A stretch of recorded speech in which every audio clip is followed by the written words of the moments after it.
Bab 95, Bab 2215, Tempat Orang Mati. Dunia menjadi sunyi senyap saat Raja Abyssal dan Yunce melanjutkan percakapan mereka. Keheningan itu bukan karena rasa kagum, tetapi karena ketegangan, keheningan yang tak tertahankan, seolah-olah semua ciptaan menahan napas, menunggu kata berikutnya, wahyu berikutnya. Sekarang, identitas Yunce telah terungkap sepenuhnya. Dia bukan lagi Meng Jianyuan, putra ilahi yang terkasih, keajaiban kerajaan ilahi Drea Moyafer. Dia adalah Raja Kabut. Dan dalam keadaan seperti itu, satu-satunya tindakan logis bagi seseorang di posisinya adalah melarikan diri. Untuk melarikan diri sebelum penghakiman datang menghantam. Namun, dia tetap bertahan. Tenang. Diam. Tidak bergerak. Dia berdiri di hadapan para ahli ilahi yang tak terhitung jumlahnya, para dewa yang sekarang tidak menyimpan apapun kecuali kebencian dan pengkhianatan di hati mereka, dan dia tidak berusaha untuk melarikan diri. Yang hanya bisa berarti satu hal. Sumur samsara berarti segalanya baginya. Itu bukan sekadar rasa ingin tahu.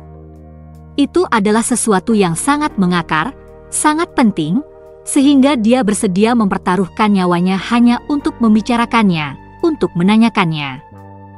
Meskipun tidak ada penonton yang tahu apa sebenarnya sumur samsara ini, mereka dapat mengetahui dari tekad Yunce dan dari kata-kata monarch yang terukur bahwa itu bukan tempat biasa. Jadi, meskipun ada kemarahan di hati mereka, meskipun mereka ingin melihat pengkhianat itu dihukum, mereka mendengarkan. Karena jika monarch mereka tahu apa itu sumur samsara. Dan jika Yunce, Emperor Monarch, bersedia mempertaruhkan segalanya untuk itu, maka apapun itu pasti sesuatu yang dapat mengguncang abis itu sendiri.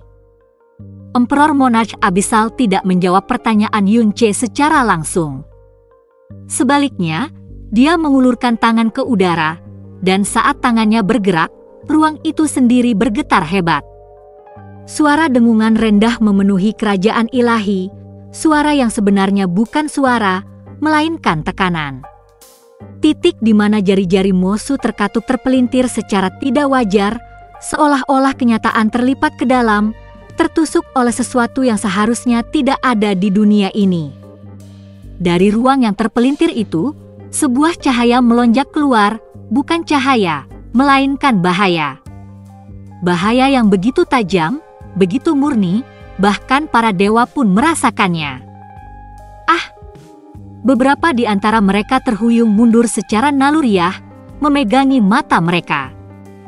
Sensasinya seolah-olah bilah tak terlihat telah menembus penglihatan mereka, mengiris pertahanan mereka dan mengancam akan memotong jiwa mereka.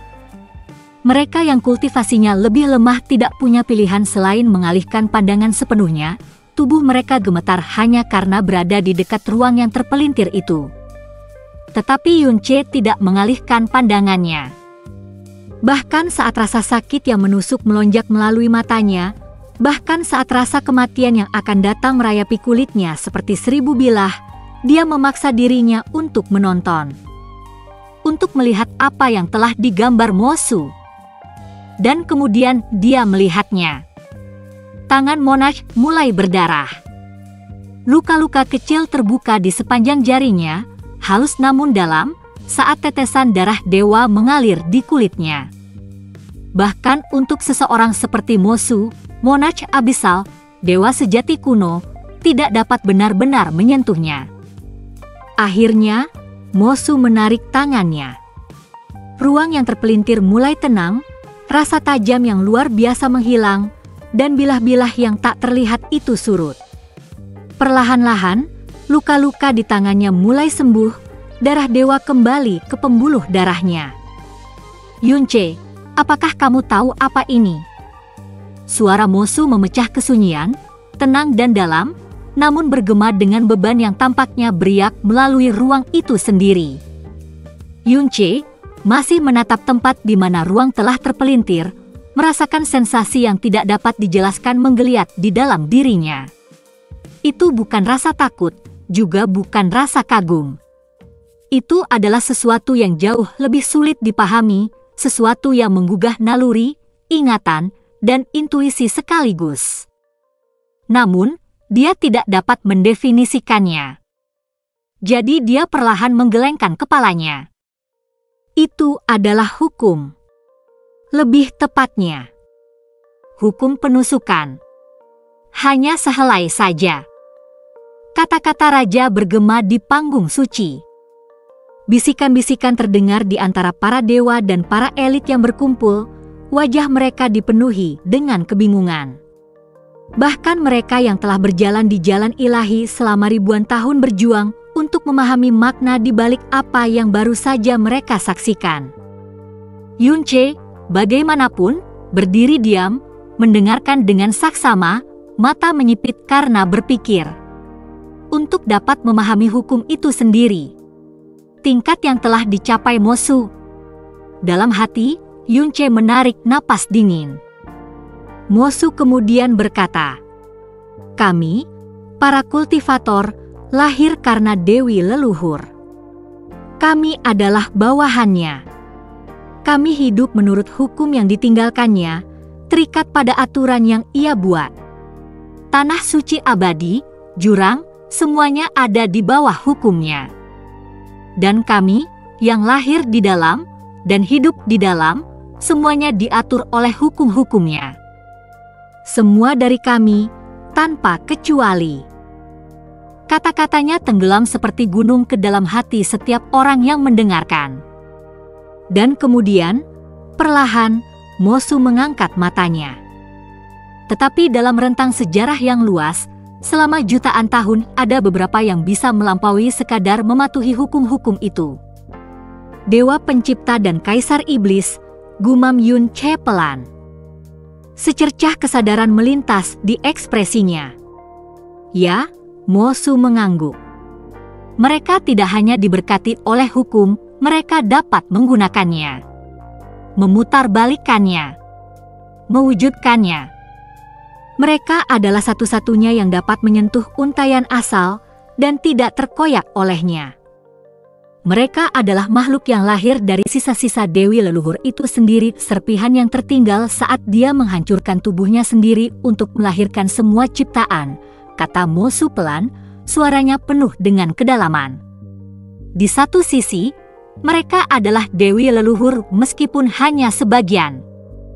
Ayahku adalah salah satu dari mereka. Udara semakin tenang, seolah-olah bahkan angin sepau-sepau takut mengganggu. Karena mereka adalah bagian darinya, mereka adalah makhluk yang dapat mengendalikan hukum, memerintahkan aturan yang mengikat dunia ini. Suara Mosu tenang, tetapi di dalam ketenangan itu ada pergumulan yang tenang, kebenaran yang telah lama dia terima tetapi tidak pernah dia ucapkan dengan lantang. Bagi kami, tidak peduli seberapa berbakatnya kami, tidak peduli seberapa tinggi kami mendaki, kami tidak akan pernah bisa benar-benar melakukan apa yang mereka bisa. Bahkan aku, meskipun aku memiliki kekuatan, meskipun aku memiliki semua pemahamanku, tidak akan pernah bisa mencapai apa yang pernah disentuh ayahku. Kecuali, dia berhenti sebentar. Kecuali aku bisa naik dan menjadi sama seperti mereka. Hanya dengan begitu aku tidak bisa berdiri di samping hukum, tetapi di atasnya. Hanya dengan begitu aku bisa menyentuh asal-usul, bukan hanya menggunakan gemanya.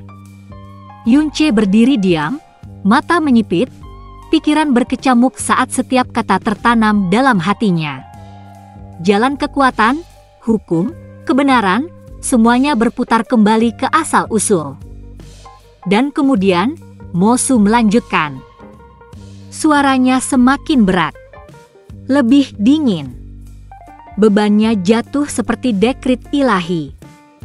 Sumur samsara adalah tempat yang dipenuhi dengan bentuk hukum reinkarnasi yang paling murni. Kalimat tunggal itu beriak melintasi platform suci seperti gempa bumi melalui jiwa. Mata terbelalak, napas terhenti, Bahkan para dewa merasakan getaran di dada mereka. Itulah tempat orang mati bereinkarnasi. Udara bergetar di bawah beban wahyu. Setiap mata terbelalak, setiap napas tertahan. Bagi kebanyakan orang, ini adalah pertama kalinya dalam hidup mereka mendengar tentang tempat seperti itu. Mati seperti jiwa orang mati memasuki tempat itu. Yunche bertanya perlahan, hati-hati. Suaranya tidak menunjukkan rasa takut, hanya rasa ingin tahu yang mendalam, dan sesuatu yang jauh lebih rapuh, harapan, menegangkan. Setelah mendengar pertanyaan itu, Mosu menggelengkan kepalanya, ekspresinya menjadi serius, dan suaranya berubah menjadi sesuatu yang lebih dalam, lebih dingin. Tidak. Bukan hanya orang mati seperti jiwa yang hancur atau roh yang memudar. Saya berbicara tentang kematian dalam bentuknya yang paling benar. Kematian di mana tubuh tidak dapat dibangkitkan dengan cara apapun. Kematian di mana jiwa tidak lagi terikat pada alam kehidupan manapun, di mana ia tidak dapat dipanggil, diikat, atau disentuh oleh hukum apapun, dewa manapun, atau kekuatan apapun. Suaranya membawa finalitas yang tenang, seperti gema takdir itu sendiri. Hanya satu hal yang tersisa dari makhluk-makhluk seperti itu, seutas benang yang bahkan waktu tidak dapat menghapusnya. Esensi keberadaan mereka. Beban dari istilah itu menimpa semua orang seperti dekrit ilahi. Bagi semua orang di sini, mereka sejujurnya, bahkan beberapa di tingkat dewa sejati, tidak tahu apa yang dikatakan raja. Itu dan hanya itu yang dapat masuk ke sumur samsara. Bibir Yunche terbuka, bisikan menyelinap melaluinya seperti napas di kaca. Hanya esensi keberadaan. Matanya menyipit. Istilah itu bagi Yunche, meskipun berbeda, itu tidak asing.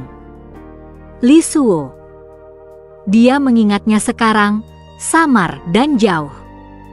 Pada hari itu, ketika suaranya mencapai inti jiwanya pada hari dia berbicara tentang healing, dia telah berbicara tentang sesuatu yang tampaknya di luar keilahian, sesuatu yang tidak tersentuh oleh batasan hidup atau mati.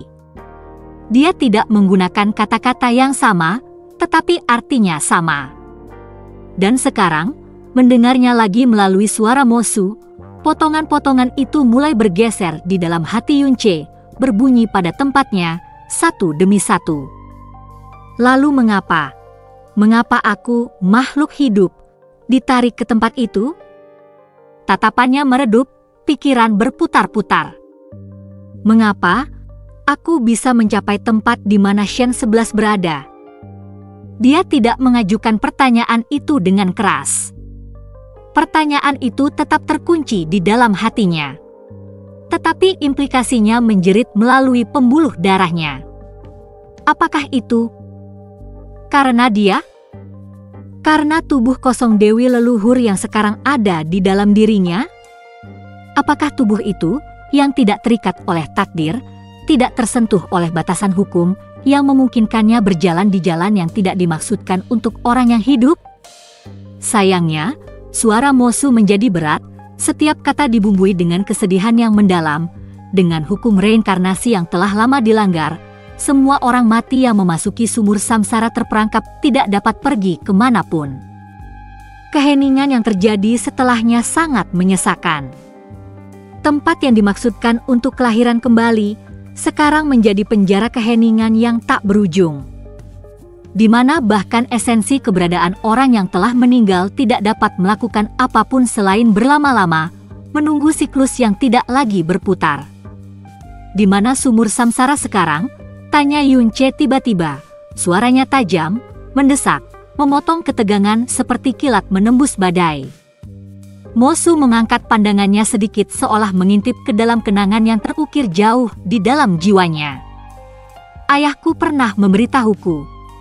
Dia memulai perlahan, suaranya bergema dengan rasa hormat dan berat. Bahwa untuk memastikan hanya esensi keberadaan yang dapat memasuki sumur samsara, ia harus ditempatkan di tanah yang dipenuhi dengan hukum kehancuran. bentuk paling murni darinya di semua ciptaan. Kejutan kolektif melanda kerumunan saat kata-kata itu meresap. Dan kemudian, tubuh Yun-che bergetar hebat. Sebuah kesadaran melintas di benaknya seperti baut ilahi, dan satu nama keluar dari bibirnya dalam gumaman gemetar. Kabut tak berujung. Mosu perlahan mengangguk, membenarkan apa yang tidak berani dibayangkan orang lain. Ya, lautan kabut tak berujung. Lebih tepatnya, kedalamannya yang terdalam. Sebuah tempat yang begitu menyesakan dengan hukum kehancuran sehingga bahkan aku tidak dapat masuk. Kali ini, keheranan itu universal. Mulut ternganga, mata terbelalak. Bahkan para dewa berdiri membeku tak percaya. Laut kabut tak berujung. Wilayah yang paling ditakuti dan kacau di seluruh abis. Tempat di mana surga itu sendiri tampak berputar. Tempat yang telah menelan seluruh warisan, dewa, pasukan dan sekarang, terungkaplah. Itu adalah tempat peristirahatan sumur samsara. Mendengar konfirmasi Mosu, seluruh pikiran Yun-che bergetar seolah-olah guntur telah meledak di dalam tengkoraknya. Dia terhuyung mundur selangkah, dadanya naik turun dengan tajam. Aku begitu dekat dengannya. Gumamnya, suaranya nyaris seperti bisikan. Di tengah pikirannya yang kacau, cahaya lembut dan murni mulai muncul di dalam jiwanya, seperti matahari yang menembus badai. Napasnya stabil, dan gelombang emosi yang menghantam mulai mereda, saat satu pikirannya menyilaukan mulai mengkristal. Meskipun hukum reinkarnasi telah dilanggar, Mosu melanjutkan, tatapannya yang dalam tertuju langsung pada Yun-che. Semua esensi keberadaan masih ditarik ke dalam sumur samsara saat kematian sejati terjadi. Pupil mata Yun-che mengecil. Kemudian, seolah-olah menusukkan pisau ke jiwanya, Mosu mengucapkan kebenaran terlarang. Ada juga pepatah bahwa meskipun kematian sejati telah terjadi, seseorang masih dapat dibangkitkan jika esensi keberadaan mereka dibawa kembali dari sumur samsara. Kata-kata itu menyambar seperti kilat. Kata-kata itu merobek dada Yun-che, menghancurkan setiap dinding di dalamnya. Pada saat itu, semuanya selaras. Sumur samsara. Esensi keberadaan. Shen 11. Jika dia bisa memasuki tempat itu, tidak, dia sudah pernah ditarik ke sana sekali. Lalu, dia bisa membawanya kembali. Tidak. Sumur itu berisi semua esensi keberadaan. Semua orang yang benar-benar telah meninggal. Jari-jarinya gemetar. Napasnya menjadi tidak teratur. Pada saat ini, Yun-che sudah cukup mendengar apa yang ingin diketahuinya. Tidak ada lagi alasan baginya untuk tinggal di sini. Dan tanpa menunggu untuk mendengar sepatah kata pun lagi. Cahaya merah meledak dari telapak tangan Yun-che, begitu terang dan liar hingga menyelimuti tubuhnya dalam kobaran api yang ganas dan bersinar. Itu adalah kekuatan teleportasi spasial dari Well-Piercer. Tapi, tidak ada yang terjadi. Cahaya merah berkedip dan kemudian mati. Yun-che berdiri membeku, seolah-olah tertusuk di jantung.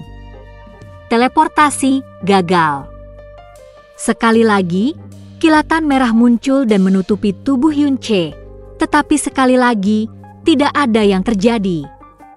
Apa? Pikiran Yun-che terguncang sampai ke intinya saat teleportasinya gagal. Teleportasi yang berisi kekuatan spasial dari Well-Piercer telah gagal.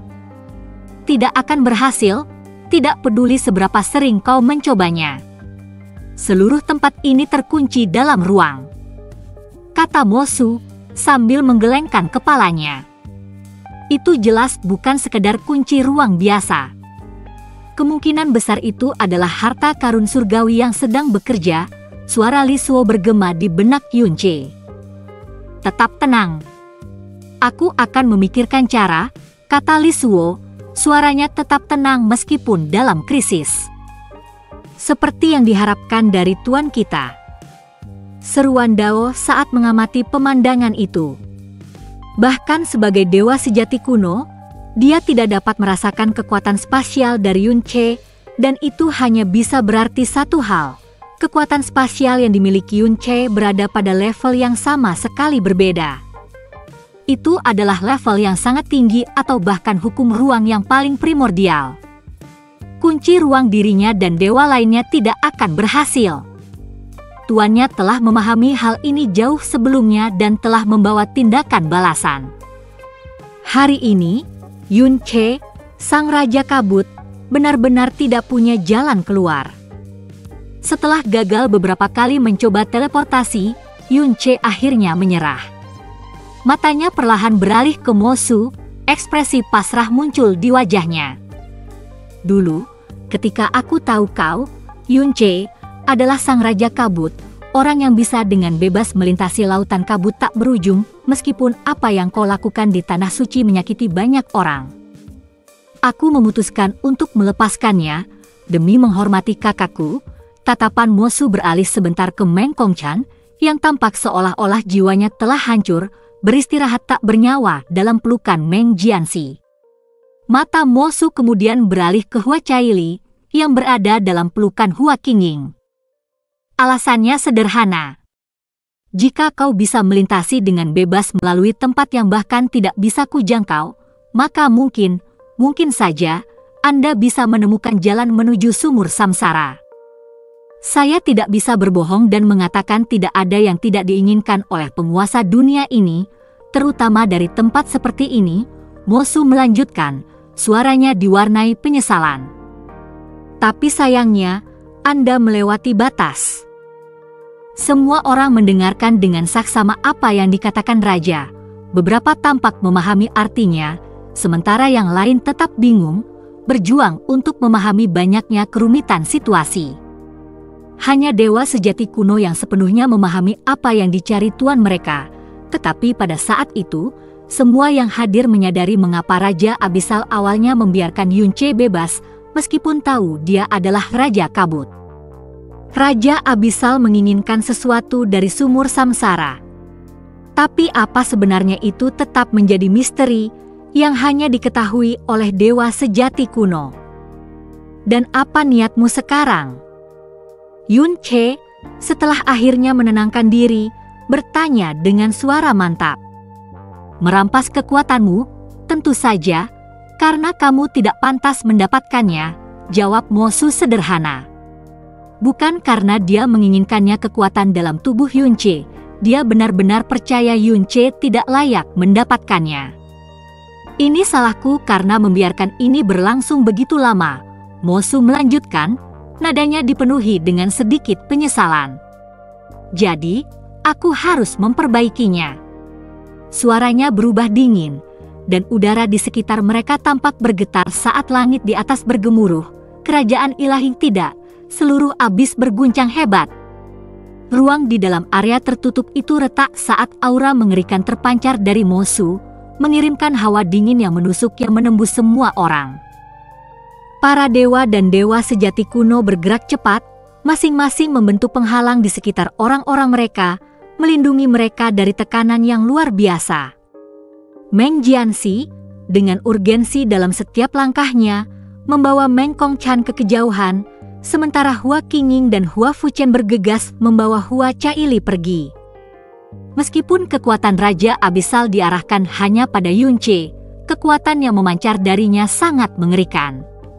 Dunia abis bergetar hebat, saat ruang itu sendiri retak dan bergemuruh-bergemuruh, petir beradu dengan suara gemuruh yang memekakkan telinga. Tampaknya sang raja benar-benar berniat menghukum Yunche sendiri. Yang mulia, Tuan Raja Abisal, mohon tunggu sebentar. Tiba-tiba, dalam suasana yang tegang, sebuah suara terdengar, menarik perhatian semua orang ke sumbernya. Yang mengejutkan mereka, suara itu milik Dian Jiuzi, yang sosoknya dengan cepat muncul di hadapan sang raja.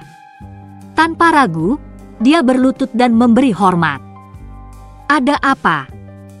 Suara Mosu dingin saat dia mengalihkan pandangannya ke arah dewa muda itu. Dian Jiushi menatap mata sang raja sebelum mengalihkan pandangannya ke Yunce. Senyum kejam tersungging di bibirnya. "Izinkan aku menghukumnya menggantikanmu," katanya, suaranya dipenuhi dengan antisipasi yang gelap.